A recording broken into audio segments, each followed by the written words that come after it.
Close friend ni David Lucacoy, Munoking ang nagpapasaya ngayon kay David. Naglabas na nga ang pambansang Ginoo ng kanyang paresibo para sa nagkakalatang fake news ngayon. Ito ay matapos ng mag-leak ang video clip na ito ni David na para bang may kadate itong babae. Nasa video nga ay binibigyan pa ni David ito ng gift.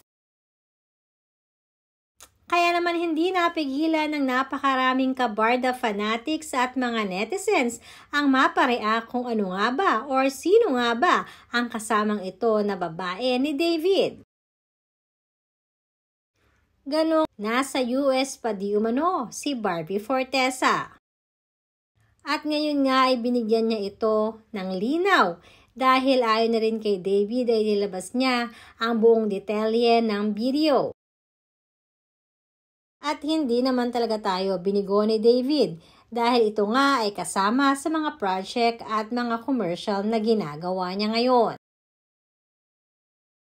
Samantalang trending naman ang video na ito ni David at ng isa niyang mukhang close friend dahil na rin sa pinag-uusapan nila, si Barbie Forteza.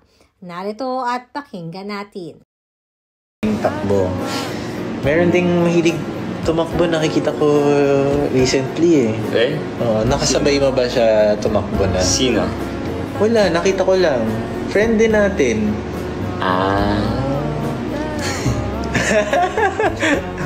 So yun na lang.